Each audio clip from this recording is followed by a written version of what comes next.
பிரியமான தேவச்சனமே, கர்த்தர் தம்முடைய ஆவியை பிதாவிடத்தில் கொடுத்தார். சர்வ வல்லமையுள்ள பிதாவிடத்தில் கொடுத்தார். அதனை யாராவது சேதப்படுத்த முடியுமா? ஒருவரும் சேதப்படுத்த முடியாது. அவருடைய பணி சாத்தானின் தலையை உடைப்பதுதான், தெரிக்க உடைப்பதுதான். கலங்காதீங்க. இன்றைக்கு நம்ம இயேசு கிறிஸ்து சிலுவையில் சொன்ன வார்த்தையை பற்றி நம்ம சற்று தியானிப்போம். முதலாவது நம்ம யோசிக்கணும், யூத மத போதர்கள் இயேசுவை ஏன் அதிகமாக வெறுத்தாங்க?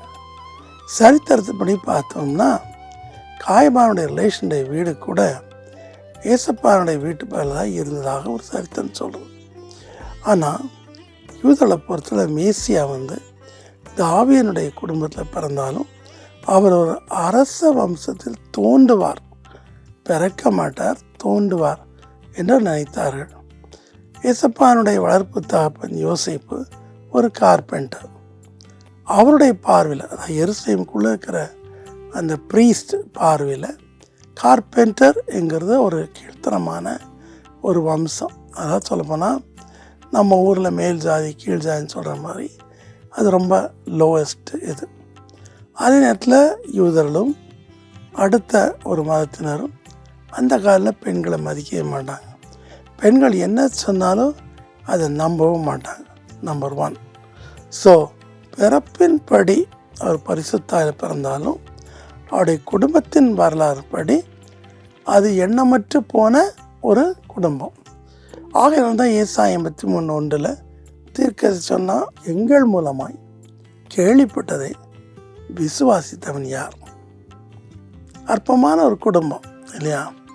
ஸோ அவங்க சொல்கிற யார் எடுப்பாங்க? நிறைய படித்தவங்க, வேதத்தை நல்லா தெரிஞ்சவங்க, பெரிய உத்தியோகம் நம்புவாங்கன்னா நம்ப மாட்டாங்க. ரெண்டாவது யூதரை பொறுத்தளவில் மேசியா அப்படின்னு சொல்லும்போது அவர் வானத்திலேருந்து ஒரு ராஜத்தூண் போல இறங்குவார். யூதர்களுக்கு தேவனுக்கு இமேஜ் கிடையாது. சர்வ வல்லமையுள்ள தேவன் அக்கினி தீபமாக சீனாய் மலையில் காட்சியளித்தார். அங்கே நீ ஒரு ரூபத்தையும் காணவில்லை அப்படின்னு சொல்லி உபாகம் 4 அதிகாரத்தில் நம்ம பார்க்குறோம், 10 பார்க்குறோம். ஸோ இப்படி இருக்க இயேசு கிறிஸ்து தன்னை தேவன் என்று எப்படி சொல்லலாம்? அவருக்கு மனுஷனுக்குரிய எல்லா உறுப்புகளும் எல்லா அங்கங்களும் இருக்கிறது. ஸோ மனுஷன் தன்னை உருவமற்ற ஆவியாக இருக்கிற கர்த்தருக்கு ஒப்பாக பேசும்போது அது தேவ தூஷணம். இது செகண்ட் ரீசன். தேர்ட் ரீசன், ஒரு பெரிய ஜூயிஷ் ஸ்காலர் சொன்னது, தேர்ட் ரீசன், எல்லாவற்றிலும் இயேசு கிறிஸ்து மோசே நியாயப்பிரமாணத்தை மீறினார். ஃபார் எக்ஸாம்பிள், ஒரு பொண்ணு விபச்சாரம் பண்ணால் கல்லெறிஞ்சு கொல்லணும். சண்டே அவங்க ஸ்விட்சோட போட மாட்டாங்க. சண்டே வேலை செய்தால் அவள் கல்லெறிந்து கொலை செய்யப்படணும். ஓய்வு நாள் ஆசரிக்கலைன்னா கல்லெறிந்து கொலை செய்யப்படணும். ஆனால் இயேசு கிறிஸ்து அவருடைய சீஷர் ஓய்வு நாளில் பயிருடைய அந்த பயிர்களை கொய்து சாப்பிட்றாங்க. பசினாலேயோ எதுனாலேயோ சாப்பிட்றாங்க. ஸோ அது நியாயப்பிரமாணத்தை மீறுகிறது. இயேசு கிறிஸ்து மத்தேயு 5:17 நான் நியாயப்பிரமாணத்தை நிறைவேற்றுவதற்கே வந்தேன் அப்படின்னு சொன்னால் கூட அவருடைய செயலில் மோசே நியாயப்பிரமாணம் கீழ்ப்படியதாக இல்லை. ஓய்வு நாள் தான் குணமாக்குறார். ஸோ இதனால் அவர்கள் இயேசுவை மெசியா என்று நம்புவதை விட்டுட்டாங்க. அவரை துரோகி நினச்சான். ஏன்னா ஏசப்பா செய்த அற்புதம் மாதிரியே அன்னைக்கு எருசலேமுக்கு வந்த மெசபத்தாமியன்ஸு, கிரீக்ஸு, அரப்ஸு, இஜிப்ஷியன்ஸ், இவங்க எல்லா நாட்டிலையும் பல பல கோயில்கள் இருக்குது. அந்த கோயிலையும் பல பல மந்திரவாதிகள், பல பல குறி சொல்கிறவங்க, பல பல ஃபார்ச்சூன் டெல்லர்ஸ், பல அற்புதங்களை செய்கிறவங்க இருக்கிறாங்க. ஸோ அவளுக்கு அந்த அற்புதம் முக்கியமாக தெரியலை. அவனுக்கு முக்கியமாக தெரிந்தது ஃபர்ஸ்ட் ஹிஸ் பர்த், செகண்ட் பார்த்திங்கன்னா மோசேனுடைய பிரமாணத்தை கீழ்ப்படியலை, தேர்ட் மனுஷனாக இருந்து காட்னு சொன்னார். ஸோ இவர்கள் பிலாத்தில் என்ன சொல்கிறாங்க? எங்களுடைய நியாயப்பிரமாணத்தின்படி மோசே நியாயப்பிரமாணத்தின்படி இவர் கொலை செய்யப்படணும். ரோம் அதிகாரத்துக்கு கீழே நாங்கள் யாரையும் கொலை செய்ய முடியாது. பிலாத்து, உமக்கு தான் அந்த அதிகாரம் இருக்குது. ஆனால் மோசே நியாயப்பிரமாணத்தின்படி கொலை செய்யப்படும். மோசே நியாயப்பிரமாணம் என்ன சொல்லுது? ஒரு குற்றம் செய்யும்போது 40க்கு 1 39 முறை அவன் அறையப்படும், சாட்டையினால் அறையப்படும். ஸோ இயேசு கிறிஸ்து கெத்செமனேயோட பாதி உயிர் அவருக்கு போயிட்டு, பிற்பாடு காயபானுடைய ஜெயிலில் அடுத்த பாதி பலன் போயிட்டு, பிலாத்து அவரை யூத மரபுப்படி அடிக்கிறான், வாரில் அடிக்கிறான். ஸோ 39 அடிகள், ஒவ்வொரு அடியிலையும் 25 காயம் ஏற்படும். ஸோ அங்கே 975 காயம் பட்டாச்சு. இப்படி அந்த ஆணிகள் மற்ற எல்லா காயத்தை எடுத்தோம்னா எத்தனையோ காயங்கள். உலகத்தில் ஒரு மனுஷனாக தாங்க முடியாத வேதனை, காயம், பாரமான சிலுவை, ஆணிகள் அடிப்படுதல், முள்முடி சூட்டுதல், பசை மாறி சொல்லுதல், துப்புதல், கன்னத்தில் அறையிறது, கண்ணை கட்டுறது, கிண்டல் கேளிக்கை செய்கிறது, இவை எல்லாவற்று மத்தியில் சகலத்தையும் உருவாக்கின சிருஷ்டிகர்த்தா, சகலத்துக்கும் ஓனராயிருப்பவர், பரலோகத்தின் டார்லிங் தம்முடைய வாயை திறந்த சில வார்த்தைகளை சொல்கிறார். அப்பவும் தன்னுடைய கான்ஸ்டன்ட் ஸ்டெடினஸை அவர் விடவே இல்லை. அவர் தன்னுடைய வல்லமையெல்லாம் கெத்செமனேயோட பிதாட்ட ரிட்டர்ன் பண்ணிட்டார். அவர் ஈஸியாக அங்கேருந்து பறந்து இமயமலைக்கு போயிடலாம், ஆல்ஸ் மவுண்டன் போகலாம். பிகாஸ் இஸ் காட், ஏற்கனவே அதிக முறையாக மறைந்திருக்கார். ஸோ எனினும் நம்முடைய எல்லா கஷ்டங்களை புரியறதுக்கு, எல்லாவற்றுக்கும் மேலாக நம்முடைய பாவங்களை நீக்க கிருபாதார பலியாக சிலுவையில் தொங்குறார். சிலுவையில் தொங்கும் போது முதல்ல என்ன சொல்கிறாரு? பிதாவை இவளுக்கு மன்னியும், தாங்கள் செய்கிறதை அறியாதிருக்கிறார்கள். அவர் சிலுவையில் தொங்கும் போது கூட ரோமர்களுக்கு இருந்த கொஞ்சம் குறை இரக்கம் கூட இந்த மத போர்களுக்கு கிடையாது. இதனால தான் நம்ம எல்லா இடத்துலையும் மத தீவிரவாதத்தை நம்ம விரும்புறதில்லை. மதம் சொல்கிறவங்க மத யானை போல மற்றனை கொலை செய்கிறதா இருக்கிறாங்க. ஸோ இங்கே கொடூரமான மனம், சிலை மரணத்தை கண்டுபிடிச்சது அலெக்சாண்டர். ஸோ முதல் வார்த்தை சொன்னார், பிதாவை இவளுக்கு மன். அவரே சொன்னார் மார்க்கு 11:25, நீங்கள் பிறருடைய தப்பை மன்னிக்காவிட்டால் உங்கள் ஜெபங்கள் கேட்கப்படாது. அதே மார்க்கு 6 பாருங்க 9, நாங்கள் பிறர் தப்பினை மன்னிப்பது போல எங்கள் குறைகளை மன்னி. லூக்கா 11:1-5 நம்ம பார்க்கிறோம். ஸோ கர்த்தர் சொல்கிறாரு, உன் சத்துருக்களுக்காக, உன்னை நிந்திக்கிறவர்களுக்காக, இழவு செய்வதற்காக, துன்புறுத்தலுக்காக நீங்கள் செபியுங்கள்ங்கிறார். மத்தேயு 5:44. ஸோ அருமையான தேவ பிள்ளைகளே, மன்னிப்புங்கிறது ஒரு பெரிய ஒரு கோணம். அது நம்மளை குத்துனவங்களே மன்னிக்கும். என்னுடைய வாழ்க்கையில் எத்தனையோ பேர் அநியாயமாக என் மேலே குற்றஞ்சாட்டி இருக்கிறாங்க, என்னை கொடுமைப்படுத்தியிருக்காங்க. ஆனால் தேவனுடைய பிரச்சனத்தில் ஒரு நாள் வரும்போது நான் அவ்வளோத்தையும் மன்னிச்சிட்டேன், எல்லாத்தையும் மன்னிச்சிட்டேன். அதுபோல் நீங்கள் மன்னிக்கிறீங்களா? யோசித்து பாருங்கள். ஒரு சமயத்தில் ஒரு அருமையான வாலிப பிள்ளை இயேசுவை ஏற்றுக்கொண்டான். அவள் இயேசுவை ஏற்றுக்கொண்டதுக்காக பல கொடூரமான நம்மளை சித்திரவதை பண்ணி கொலை பண்ணிகிட்டு இருந்தாங்க. சித்திரவதை பண்ணி ஒவ்வொரு நாள் கொஞ்சம் கொஞ்சமாக குத்தி அதில் கண் எடுக்கிறது, அப்புறம் அதை நோண்டுறது இப்படி. ஆனால் கடைசியாக அவன் மறிக்கிற தருவானில் உங்களை நான் மன்னிக்கிறேன்னு சொன்னோம். உங்களுக்கு ஒரே ஆச்சரியம், இந்த பிள்ளைங்க பைத்தியமா, கண்ணீர் வடிக்கிறான், சத்தம் இல்லை. நம்ம அவ்வளோ கொடூரமாக அவளை கொலை செய்கிறோம். ஆனால் அவளுக்கு எப்படி சிரித்த முகத்தோடு மன்னிக்கிறான். ஸோ அந்த தண்டனைக்குரிய தலைவன் கேட்டான், அப்பா உன்னை நாங்கள் இவ்வளோ கொடூரமாக நாங்கள் சிரிச்சித்தோம், உன்னை கொடூரமாக அணுவாக கொலை செய்தோம், உனக்கு எப்படிப்பா எங்களை மன்னிக்க எனக்கு மனசு வந்துச்சு. அப்போ அந்த பிள்ளை சொல்லிச்சு, நீங்கள் என்ன செய்கிறீங்கன்னு உங்களுக்கு தெரியாது, நான் எங்கே போகிறேன்னு தெரியாது, நான் பரலோகத்துக்கு போக போகிறேன். ஆனால் நீங்கள் என்னை கொலை செய்யனால எப்பேற்பட்ட தண்டனைக்குள்ளே, நித்தியமான தண்டனைக்குள்ளே போக போகிறீங்களே நினச்சி நான் ஆதங்கப்படுறேன். என்ன நீங்கள் கொலை செய்ய மிஞ்சி போனால் ஒரு 3-4 நாள் ஆகும். வாண்டனுவா கொலை செய்ய நான் மேலே போயிடுறேன். ஆனால் நீங்கள் கொலை பாரு ஒருவனும் மோச்சு போக முடியாது. நீங்கள் நித்திய நேரத்தில் என்னை எப்படி கத்தி வச்சு குத்துறீங்களோ அப்படியே பிசாசு அந்த நரகத்தில் கோடிக்கணக்கான வருஷங்கள் தேவ கோபத்தில் நீங்களும் குத்தப்படுவீர்கள், ஆனால் சாக மாட்டீங்க. இதை நினச்சி தான் ஆண்டுகிட்ட சொல்கிறேன், அவங்க மேலே அந்த பழியை சுமத்தாதீங்கன்னு சொல்லி உங்களை மன்னித்தேன்னு சொன்னான். அவள் உயிர் போது அதை பார்த்து 100 பேர் முழந்தால் போயிட்டு இயேசு ஏற்றுக்கொள்கிறாங்க கடவுடையன்னு சொல்லுவாங்க. அடுத்தது பாருங்கள், இயேசு அவரை நோக்கி, அதாவது லூக்கா 23:43, இன்றைக்கு நீ என்னோட கூட பரதேசி இருப்பாய். நிறைய சமயத்தில் நம்ம கிறிஸ்டியன்ஸ் ஒரு குரூப், பெரிய குரூப், பாரடைஸுங்கிறது அந்த இடத்துல இருக்குது, பர்கேட்டின்னு சொல்லுவாங்க. அப்படி கிடையாது. நான் 3 முறை இருந்தாலும் சொல்கிறேன், அப்படி பாரடைஸ்ங்கிறது பரலோகத்துக்கும் பூமிக்கு இடையில் கிடையவே கிடையாது. ஏசப்பா மரிக்கிறதுக்கு முன்னாடி அந்த பாரடைஸ் உலகத்தில் தனிப்பட்ட ஒரு இடத்துல இருந்துச்சு. அங்கே பேபிசாதெல்லாம் போக முடியாது. அங்கே நம்ம தாவீது, சாமுவேல், ஜோஷுவா, தானியேல் இவங்களுடைய ஆத்மாக்கள் பாதுகாக்கப்பட்டிருந்துச்சு. ஸோ இவர்களுக்கு மெசியாருடைய ரட்சிப்பை பற்றி அதிகமாக தெரியாது, தாவீது தவிர. ஸோ இயேசு கிறிஸ்து முதல் நாள் அந்த பாரடைஸுக்கு போய் அந்த ஆத்மாக்களுக்கு சுவிசேஷம் சொல்லி ரத்தால் கழுவி அவளை மோட்சத்துக்கு கொண்டு போகிறார். அது தெளிவாக நம்ம பார்க்குறோம். சங்கீதம் 68-18 எபேசியர் 4 பார்க்குறோம். ஸோ அவர் உயிர்த்தெழுந்த மேலே கொண்டு போகிறார். இன்றைக்கு பாரடைஸ் எங்கே இருக்குது?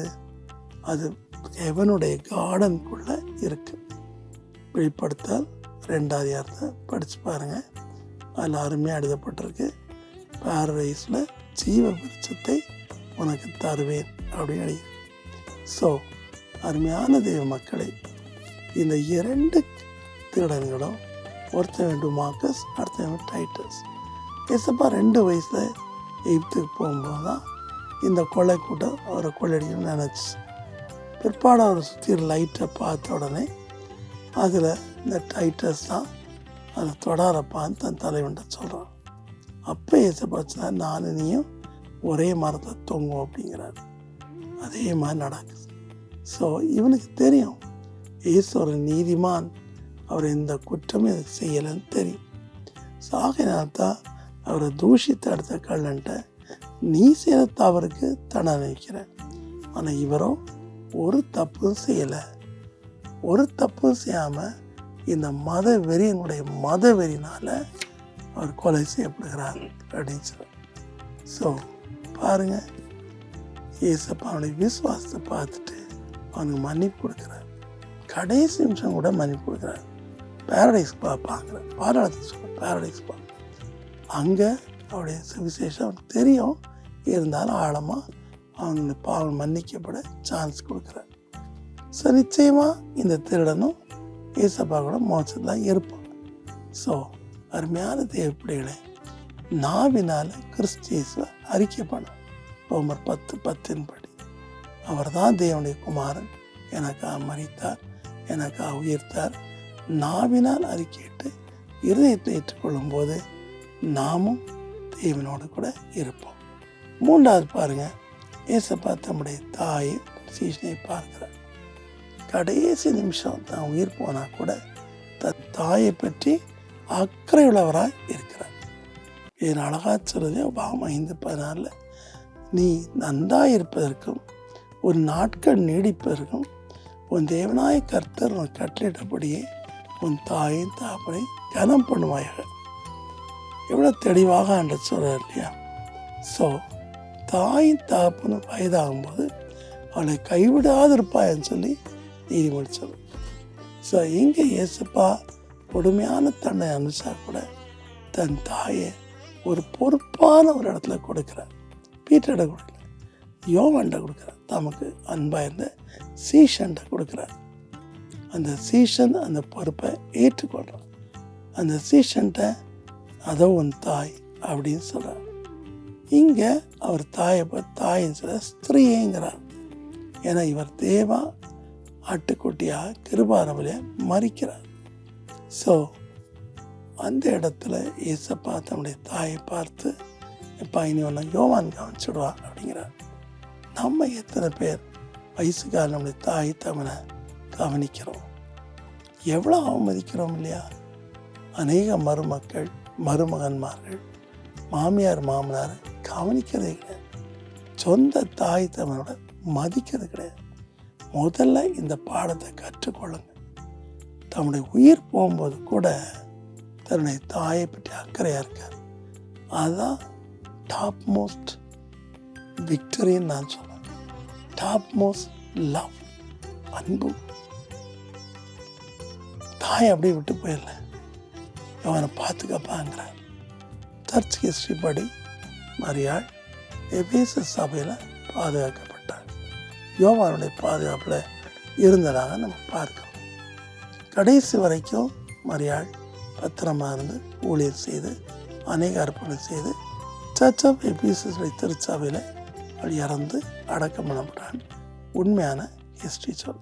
ஸோ அருமையான தேவப்பிள்ளைகளே, உங்களை பெற்றெடுத்த தாயின் தாப்பனை நீங்கள் என்ன செய்யக்கூடாது? காரணம் கைவிடக்கூடாது. தப்பு. அவங்களோட வயசாகி அவங்கள மனதில் பாதிக்கப்பட்டிருக்கலாம், சுகவீனமாக படுத்த படுக்கையாக இருக்கலாம்.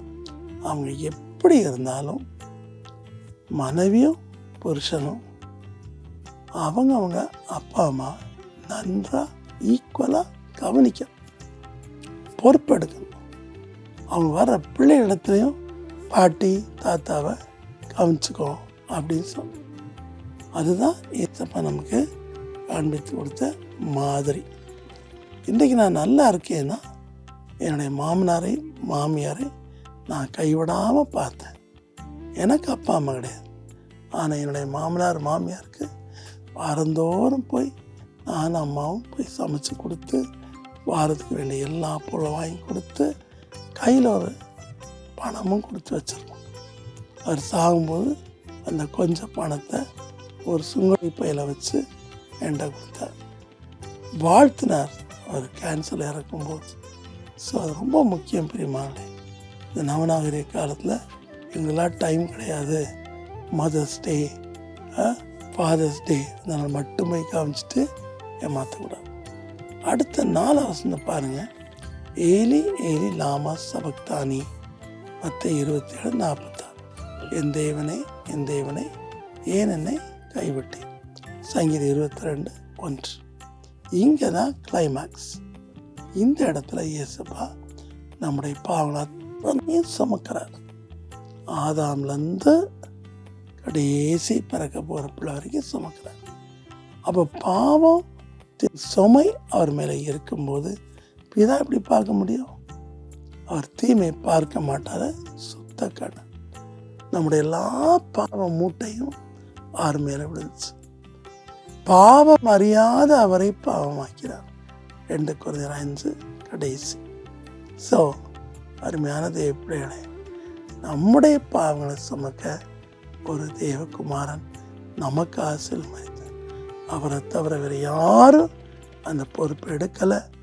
நான் செய்த பாவம் இல்லை, ஒருத்தன் செய்து பாவம் செய்து ஜெயிலுக்கு போனதுக்கா அவனுக்குள்ளே யாரும் ஜெயிலுக்கு போக மாட்டாங்க இல்லையா? ஒரு அருமையான ஒரு யூதன் சமீபத்தில் சொன்னார், பெரிய சயின்டிஸ்ட். யூதர்கள் பாவம் செய்ய மாட்டாங்க. யூதர்களுக்கு ஜெஷுவா பற்றி கவலையே கிடையாது. அந்த பேர் கூட நாங்கள் கேள்விப்பட்டது கிடையாது. எங்களுடைய தால்மூத்தில் எப்போவுமே மோசே தான் முக்கியம். அதே போல் யூதர் தான் நம்பர் 1 இந்த வேர்ல்டு. அவங்க தான் அறிவாளிகள். யூத மரபடி தான் நடக்கிறதா உண்மை, ஒரே ஒரு மெய் தெய்வம். இப்படி அவர் நினச்சிட்டு இருந்தார். அவங்க அம்மாவும் நினச்சிட்டு இருந்தாங்க, எல்லாம் நினச்சிட்டு இருந்தாங்க. ஸோ ஒரு நாள் ஒருத்தர் அவர்கிட்ட வந்து ஏசு இன்சூரன்ஸ் சொல்லும்போது பிளெயினாக சொல்கிறாரா, நான் ஒன்றும் உங்களை மாதிரி பாவம் செய்யலையே, நான் கொலை பண்ணல, திருடலை, பேங்கை கொள்ளடிக்கலை, நான் தப்பு கணக்கு போடலை, நான் இவன் சயின்டிஸ்ட், நான் எத்தனை பேரை காக்கக்கூடிய மருந்துகளை கண்டுபிடிக்கிறேன் அப்படின்னார். சரி, அவருக்கு என்ன சொல்ல தெரியல. என்கிட்ட பாவமே கிடையாது அப்படின்ட்டார். நீங்கள் வேணால் கேட்டுப்பான், சின்ன வயசில் ஸ்கூலில் போயிருந்து நான் எந்த தப்பும் செய்யலை அப்படின்னு நினச்சேன். ஆனால் அந்த பிரசையார் சொன்ன வார்த்தை, நாம் எல்லாரும் பாவம் செய்து, மனுக்குலம் அனைத்தும் பாவம் செய்து தெய்வ மகிமையற்றவளான. யோசித்து பாருங்க, ஏன் நம்ம பிறப்பே பாவம்தான். நம்ம முற்பிதாக்களாக யாதாம் ஏவாள் தப்பு செய்யனாதான் நம்ம இவ்வளோ பிரச்சனை, நமக்கு இவ்வளோ கஷ்டங்கள். சில சமயம்ல ஒரு பாவத்தை நம்ம திரும்பி திரும்பி திரும்பி செய்கிறாங்க, அதை விட்டு வர நமக்கு வழி இல்லை. அப்போது தேவன் நமக்கு செவி கொடுக்காமல் இருக்கிறார். பாவம் அவரை நம்மை பிரிக்குது. இயேசு அழகா சொல்றார் இல்லையா, உங்கள் அக்கிரமங்களை தேவனை மனுஷனை பிரிக்குது. இந்த கொடூரமான அனுபவத்தை அவர் அங்கே பெறார். கொடூரமான அனுபவம். ஒரு சமயத்தில் நான் திடீர்னு கர்த்தருடைய ஆவின் ஏவலின்படி நம்ம திருச்சியில் சென்ட்ரல் ஜெயில் வால் வழியாக போயிட்டு இருந்தேன். என் காரை நிப்பாட்டினாங்க. எனக்கு புரியலை, அந்த அம்மா ஏன் அந்த 7 மணி 8 மணி இருட்டில் நிலா அடிச்சது என் காரை நிப்பாட்டுறாங்க. நம்மகிட்ட கேட்ட ஏமா அப்படின்னு, எல்லாம் சாபங்க, எல்லாம் பாவ விளைவு அப்படின்னு கத்துச்சு. நீ என்னம்மா சாபம், என்னம்மா பாவம் செய்த அப்படின்னு. இப்போ சாமருங்க, மூக்கை பொத்திடுங்க, கண்ணை மூடுங்க, வாய் வச்சு தான் மூச்சு எடுங்க. நீங்கள் தேவனுடைய பிள்ளைன்னு தேவத்தூன் எனக்கு சொன்னார், எனக்கு பின்னாடி வாங்கச்சு. நான் அதே மாதிரி கண்ணை மூடி மூக்கை பார்த்து அந்த அம்மாவுக்கு பின்னாடி போயிட்டு இருந்தேன். திடீர்னு அங்கே பார்த்தீங்கன்னா ஒரு முனிசிபல் மலை ஜலாதி கழிக்கிற அந்த கூடை இருந்துச்சு. அது கழுவில் நாறிட்டு கிடந்துச்சு. நான் கூட யோசித்தேன், எங்கேயாவது தண்ணி கிடச்சா கழுவலாம். திடீர்னு பார்த்தீங்கன்னா அதில் ஒரு வயசுக்கு வந்த பொம்பளை, கிட்டத்தட்ட ஒரு 25 வயசு இருக்கும், 26 வயசு. அந்த பிள்ளை அந்த மலை ஜலாதி மக்கள் அந்த முன்பக்கம் இருக்கிறாங்க, கழியிறாங்க. அந்த கழியோட திங்கிறத பார்த்தேன். எனக்கு ஒன்றுமே புரியலை. நிர்வாணமாக இருக்கான், ஒன்றுமே புரியல. அந்த அம்மா சொல்லிச்சு, என் புருஷன் கடவுளே இல்லைன்னு சொல்லி கடவுள் இருக்கிற மனுஷன் மேலே சாணி கரை சுற்றுவான், அதுக்கு நடந்த சாபம். இந்த பிள்ளை எம்எஸ்சி படித்தா, ஃபஸ்ட் கிளாஸில் பாஸ் பண்ணா, திடீர்னு பைத்தியமானா, ட்ரெஸ்ஸை கலத்தினா, பிள்ளை காணாமல் தேடினா இங்கே இருந்தா. எத்தனையோ முறை பெண்கள் போலீஸு, காவல்துறை, மற்ற என்ஜிஓ மூலம் அவளை கொண்டு போய் குளிப்பாட்டி வச்சுருந்தா கூட நைட்டோட நைட்டு இங்கே ஓடி வந்துடும், இல்லை வேற எங்கே ஓடி வந்துடும். எப்போவுமே சொல்ல, அந்த மலைச்சாலை தான் என்னுடைய சாப்பாடு, நான் என்ன செய்யட்டும் அப்படின்னு. பாருங்கள், தேவனால் கைவிடப்பட்ட ஒரு குடும்பம். எனக்கு என்ன பண்ண தெரில, தேவனை இந்த குடும்பத்தை கைவிடாதீங்கப்பா, அப்பன் செய்த பாவத்துக்காக பிள்ளை தண்டனை கூடாது சொல்லி, அந்த பிள்ளை பேர் நான் சொல்ல போகிறதில்ல, பேரை சொல்லி மகளையும் வான்னு அவள் திடுக்கிட்டான். எல்லாரும் அவளை திட்டுவாங்க, அசிங்கம் பேசுவாங்க. ஏன்னா உடம்பு முழுவதும் அந்த மலைச்சாலை தான். அத்தனை அவன் கையில் எல்லாத்தையும் வாயில் தான் இருக்கு.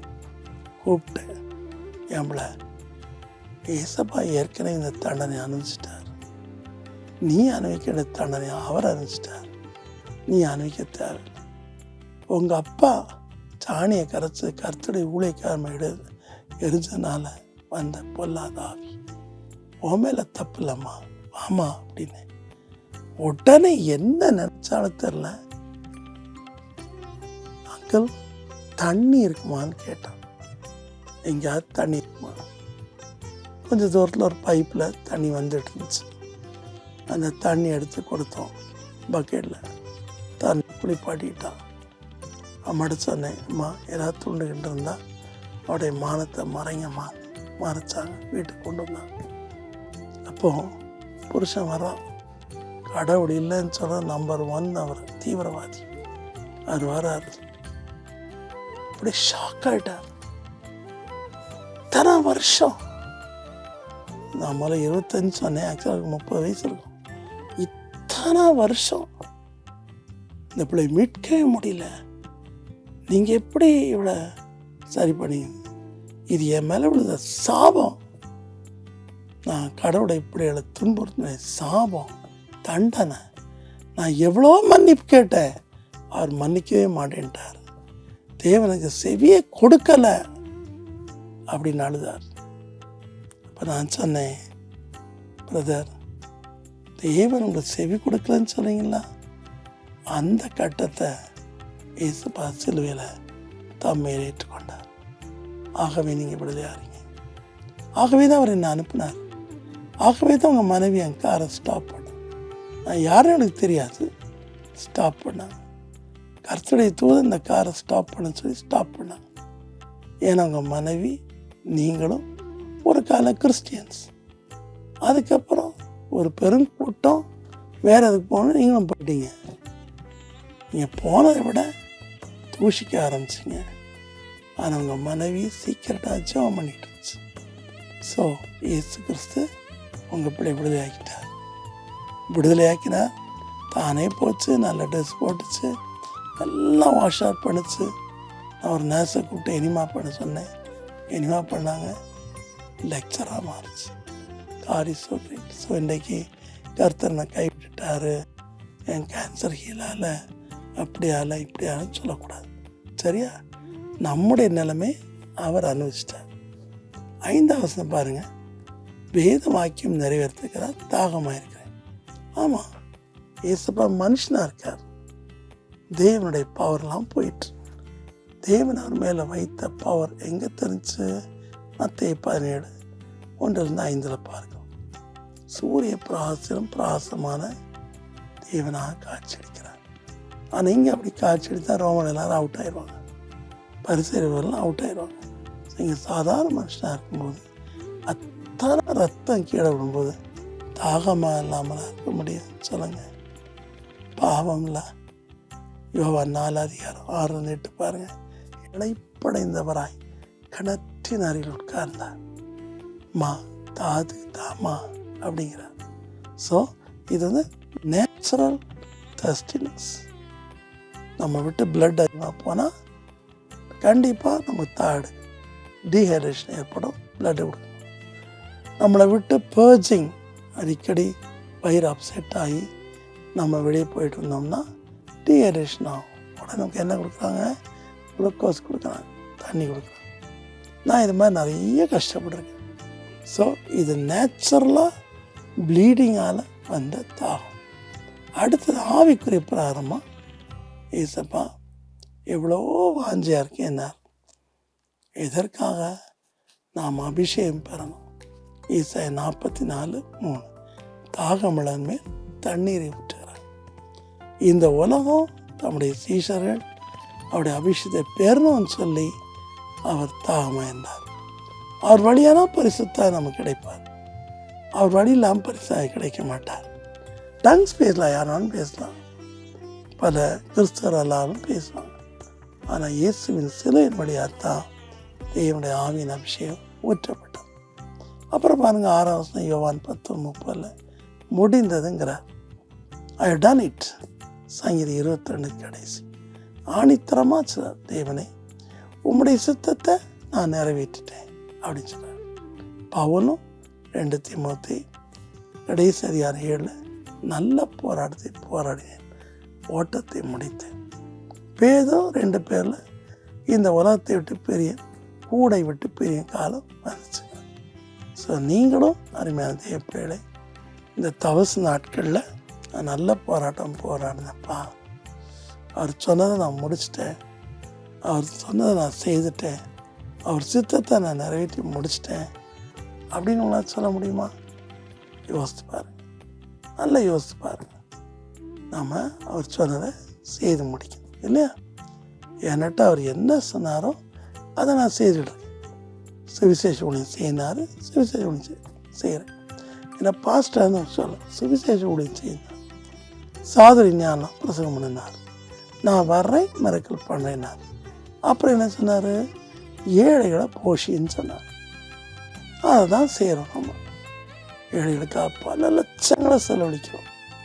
ஆனால் வம்புக்குனே ஊழியக்காரனை திட்டணும்னு சொல்லிட்டு சிலர் வேஷம் தெரிஞ்சு உண்மை அறியாமல் பேசிக்கிட்டு இருக்காங்க. ஒரு அருமையான இன்கம் டேக்ஸ் ஆஃபீஸர் என்ன கேட்டார், பிரதர், யாரோ பெற்ற பிள்ளைக்காக, நூற்றுக்கணக்கான பிள்ளைகளுக்காக, விதவைகளுக்காக, ஒன்றுமில்லாதவங்களுக்காக நீங்கள் வீடு கட்டி கொடுக்குறீங்க, நீங்கள் அவங்களுக்கு சாப்பாடு கொடுக்குறீங்க, டியூஷன் கொடுக்குறீங்க, துணிமணி கொடுக்குறீங்க, எல்லாம் செய்கிறீங்க. அந்த காசை நீங்கள் சேர்த்து வச்சா கூட பல காலேஜ் நீங்கள் கட்டிக்கலான்னு சொல்லுவேன். ஏன்னா எனக்கு அவ்வளோ பெரிய ஒரு ஃபாரின் ஃபண்டோ எதுவுமே வர கிடையாது, இது வரைக்கும் வர கிடையாது. நான் தான் சொல்கிறேன்னா ஒரு US டாலர் கூட எனக்கு வந்தது கிடையாது. ஏதோ என்னைக்கு ஒரு நாள் கொஞ்சம் வந்திருக்கு, அவ்வளோ என்னைக்கும் வந்திருக்கும். அதை வச்சு என்ன பண்ணுறது? ஸோ முழுவதும் என்னுடைய பிரசங்கத்தை கேட்குற அன்பு மக்களும் நானும் வேலை செய்கிறேன், கவுன்சில் வேலை செய்கிறேன். அதனுடைய இதுதான் நம்ம இடைக்கு செலவழிக்கிறோம். ஸோ என்னால் சொல்ல முடியும், இன்றைக்கு கர்த்தரின் ஜீவனை எடுத்தால் கூட அவர் சொன்னதை நான் முடிச்சிட்டேன் அப்படின்னு நான் சொல்ல முடியும். உங்களால் சொல்ல முடியுமா? என்னுடைய 2வது டெத்தில் நான் ஹெவனுக்கு போகும்போது ஏமிக்கார் மைக்கில் பார்த்தேன். ஏமிக்கார் மைக்கில் தான் அந்த இன்ஸ்டியூஷனை ஆரம்பித்தவங்க. 1952 அவங்க இறந்துட்டான். அதுக்கப்புறம் தான் நான் அந்த இன்ஸ்டியூஷன் வந்தேன். ஆனால் அவங்க என்ன சொன்னாங்க தெரியுமா? என்னை விட ஒரு பெரிய ஊழியத்தை நீ செய்வேன் அப்படின்னா. ஸோ இன்றைக்கு நம்முடைய ஊழியத்தில் எந்த விதமான ஒரு லாபம் கிடையாது, பெரிய டெபாசிட்டும் கிடையாது. ரொம்ப பார்க்கணும்னா பரிதாபம் தான். இன்றைக்கி நான் இறந்து போனேன்னா அடுத்த நாள் இவ்வளோ பெரிய ஊழியம் எப்படி நடக்கும் என்கிற ஒரு கொஸ்டின் மார்க் தான். ஆனால் ஒவ்வொரு நாளும் கர்த்தரை எதிர்பார்த்து விசுவாசித்து ஓடி ஓடி ஓடி ஓடி சொல்லி கண்ணீர் வடிக்கிற மக்களை ஆறுதல் படுத்தி ஏழைகளுக்கு கொடுக்குறோம், சேரிட்டி பண்ணுறோம், ஊழியத்தை செய்கிறோம். கவர் வாங்குறாங்களே எப்படிம்பாங்க, இந்த கவர் நீங்கள் வந்து பாருங்கள், எல்லாம் நிறைய கவரில் சும்மா தான் இருக்கும். ஏழைகள் தானே, எனக்கு வரலாம் நடுத்தரம் ஏழை தான். பணக்காரெலாம் என்னை தேடி வர மாட்டான், எல்லாம் ஏழைகள் தான். ஏன்னா நான் ஒரு குறிப்பிட்ட ஜாதின்னு சொல்லியிருந்தால் எல்லோரும் வந்திருப்பாங்க, நான் ஜாதி பார்க்காத. ஸோ நீங்களும் கர்த்தர் சொன்னதை செய்தற்படு முடிந்தது. கடைசியாக கர்த்தர் சொல்றாரு, லூக்கா 23:46, பிதாவே உமது கரங்களில் என் ஆவியை ஒப்படைக்கிறேன். இதே வசனத்தை சங்கீதம் 31:5 பார்க்கணும். சத்தியவரனாய கர்த்தாவே நீ என்னை மீட்டு கொண்டீர் அப்படின்னு ஒரு லைனை ஆட் பண்ணுறான்.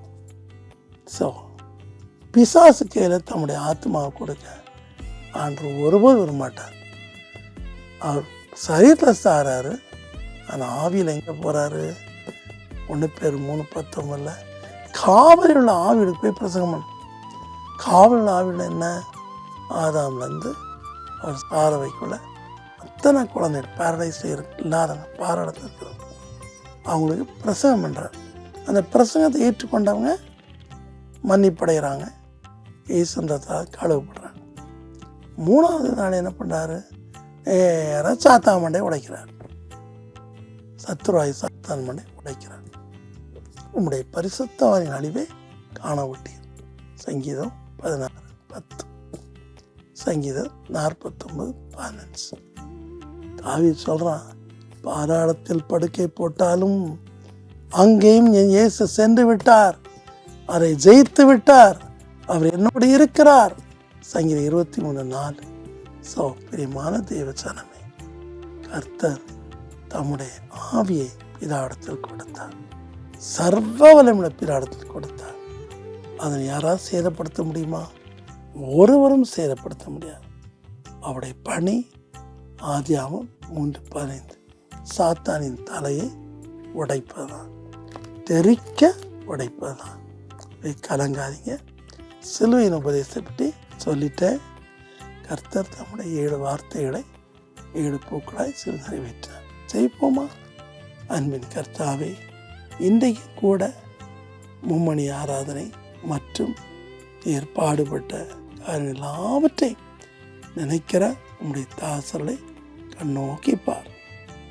தாப்பனை மனம் இறங்கி உம்முடைய சிலுவையின் பாடு நினைத்து உண்மையாகவே மனதில் நொறுக்கப்பட்டு அழுது அன்போடு கூட உம்மை நேசித்து தங்களை தாழ்மைப்படுத்தி உபவாசத்திலிருந்து வருத்தி கொள்கிற ஒவ்வொரு ஆத்மாவையும் நீர் ஆசீர்வதி.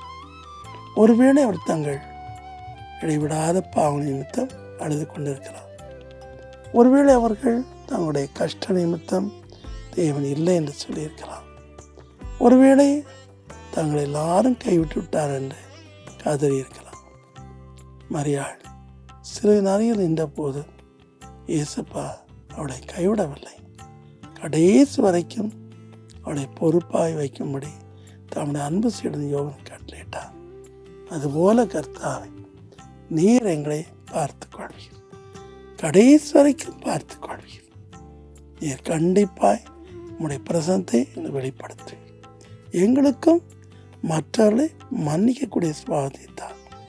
அது எவ்வளோ பெரிய சத்துருவாக இருந்தாலும், நன்மைக்கு தீமை செயலாக இருந்தாலும், யோசேப்பை போல மன்னிக்கும் தன்மை ஒவ்வொருவருக்கும் நீ தாரும்.